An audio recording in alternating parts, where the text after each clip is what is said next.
मधल्या काळामध्ये अधिवेशन नसल्यामुळे 11 तारखेपर्यंत आम्ही हा उपक्रम जो आहे तो स्थगित ठेवला होता.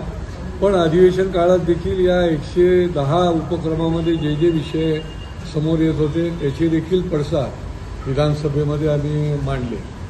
आज देखील अनेक दिवसानंतर पण लोक मोठ्या प्रमाणामध्ये या ठिकाणी आले होते, त्यांच्या तक्रारी घेऊन आले होते आणि त्याच्यामध्ये पुन्हा एकदा SRAची ज्या काही विषय चालू आहे तर ते पुन्हा एकदा ऐरणीवर आले.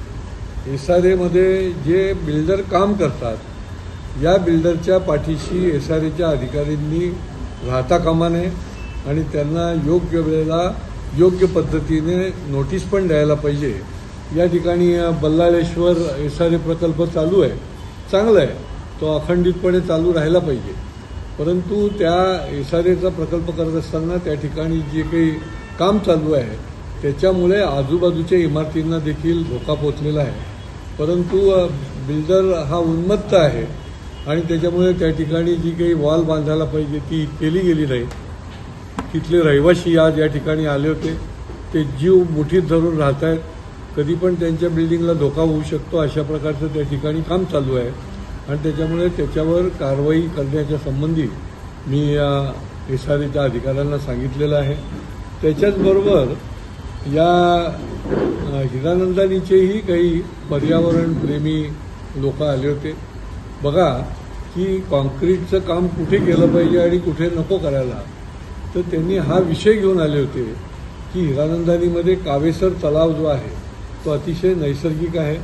तिथे विविध प्रकारचे पक्षी त्या ठिकाणी येतात आणि अतिशय चांगल्या पद्धतीने पर्यावरणपूरक असं वातावरण त्या ठिकाणी आहे. ते तसंच राहावं याच्याकरता आणि ही मागणी घेऊन ती मंडळी आली होती. त्या ठिकाणी मी पण आधी गेलेलो होतो आणि त्याच्यामुळे मला त्याची कल्पना असल्यामुळे आम्ही त्यांना आश्वासित केलं की तो आपण प्रोटेक्ट करू, तिथे कुठेही कॉन्क्रीटीकरण होणार नाही आणि त्या ठिकाणी कृत्रिम अशा प्रकारचं कुठलंही काम न करता स्थापत्य काम तो नैसर्गिक असा आपण तलाव ठेवू. म्हणजे ठाण्याच्या दृष्टीने ते एक वेगळं आकर्षण ठरेल आणि मी स्वतः त्याच्याकरता लक्ष पण घालणार आहे आणि वेळ पडली तर माझा निधी देखील द्यायला लागला तर देणार आहे. गेल्या बऱ्याच दिवसांपासून पावसाच्या अतिवृष्टीमुळे ठाण्यासह पूर्ण राज्यभरात दिसून आली. मोठ्या प्रमाणात 300 अधिक झाडं जी आहेत ती कोरडण्याचे करते, कोसळण्याचे करते. ठिकठिकाणी मार्गिका बंद होत आहे, कुठेतरी वाहतूक नाही. जेव्हा चुकीचं आणि नियोजन शून्य कारभार जेव्हा हाकला जातो त्यावेळेला अशा पद्धतीने आपल्याला त्याला तोंड द्यायला लागतं. बरं, पुढच्याच ठेस मागचा शाळा असंही होत नाही. 2 वर्षापूर्वी ॲडव्होकेट पवार हे नाहकपणे झाड पडल्यामुळे त्यांचं निधन झालं. त्यांची फॅमिली उघड्यावर पडली, त्यांची पत्नीला कॉन्ट्रॅक्टवर नोकरी द्यायला लागली महापालिकेला. आम्ही पाठपुरावा करत होतो शासनाकडे.